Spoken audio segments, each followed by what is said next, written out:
भोलेनाथ की जय। सर्वप्रिय पहले गणेश जी की वंदना की जाती है। जो भी कोई कार्य किया जाए उसी में पहले गणेश जी की वंदना होती है, उसके पश्चात फिर शंकर जी को नमन किया जाता है। त्रयोदशी जो कृष्ण पक्ष की अथवा शुक्ल पक्ष की त्रयोदशी जो आती है, जिसको हम प्रदोष व्रत बोलते हैं, और प्रदोष व्रत रखने से समस्त पाप नष्ट हो जाते हैं। अंत में मोक्ष की प्राप्ति होती है। जिस काम को करने से सभी मनुष्यों के जीवन में खुशहाली आती है। और शुद्ध देसी घी का दीपक जला करके भगवान के आगे नैवेद्य पुष्प आदि पीले वस्त्र पहन करके भगवान का पूजा अर्चना की जाती है, जिससे करने से अपने मनोवृत्ति में शांति प्राप्त होती है। और श्री भोलेनाथ जी के चरणों का आश्रय लेकर के ही अपने जीवन को बार बार धन्य करते हैं, जिस करने से मनुष्य मोक्ष की प्राप्ति का सीधा सा उपाय यही है, जिससे कि भोलेनाथ अति प्रसन्न होते हैं। और पंचमेवा दूध दही मिष्टान आदि से भोग लगाएं।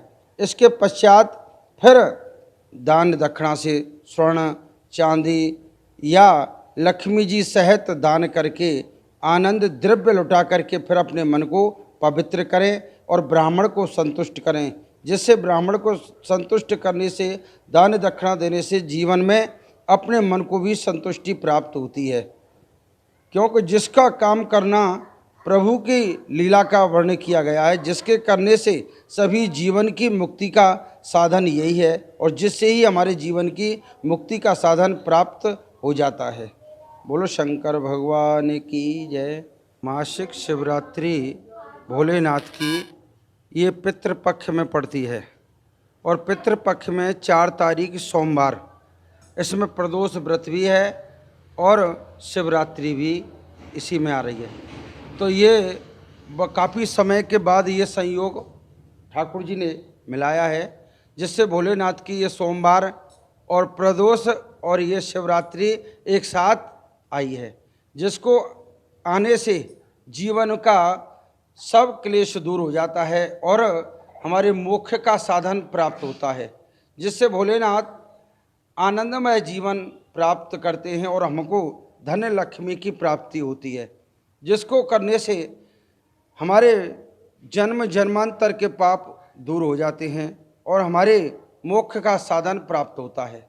क्योंकि भोलेनाथ और भगवान श्री कृष्ण, ये भोलेनाथ भगवान कृष्ण को इष्ट मानते हैं और कृष्ण अपने भोलेनाथ को भी इष्ट मानते हैं, क्योंकि ये आपस में एक दूसरे को देख करके बड़े ही प्रसन्न होते हैं और गदगद होते हैं। जिससे कि जब भगवान शंकर जी भगवान कृष्ण को मिलने के लिए गए थे, तो भगवान कृष्ण बड़ी ज़ोर ज़ोर से रोने लगे और शंकर जी को न दर्शन दे करके वहाँ से शंकर जी वहाँ चले गए।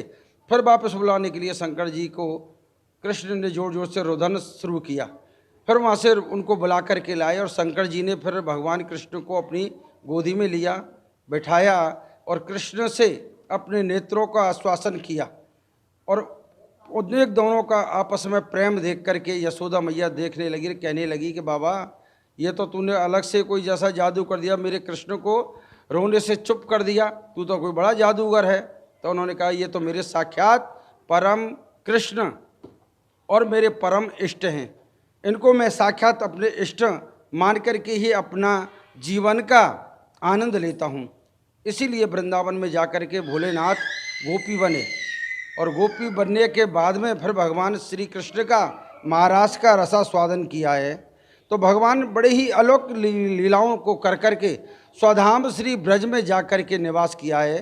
तो वृंदावन में जा कर के वहाँ निवास करा और वहाँ जा कर के गोपेश्वर महादेव नाम से ये प्रसिद्ध हुए हैं वृंदावन में। तो जिस तरह ये एक ऐसा संयोग बन रहा है कि एक ही दिन में दो चीज़ आने का कारण लाभ हो सकता है। हाँ, इससे जीवन में अति लाभ होता है, क्योंकि इससे जीवन में लाभ होने का धन धान्य लक्ष्मी प्राप्त होती है। और अपने मनोकामना की जो इच्छा लेकर के इस व्रत को या इस रात्रि को जागरण या भगवान का सुमरन करते हैं, तो उनका मनोकामना सिद्ध पूर्ण होता है। इसमें सिद्ध योग है और सिद्ध योग से ही अपने जीवन को चरित्र में सुधारने के लिए और मनोवांछित फल पाने के लिए ये कार्य शुद्ध करने के लिए किया गया है। और यही शुद्ध करने से हमारे जीवन को पवित्र करते हैं और भोलेनाथ के चरणों में अपने जीवन का आश्रय लेकर के ही अपने जीवन को धन्य कर लेते हैं।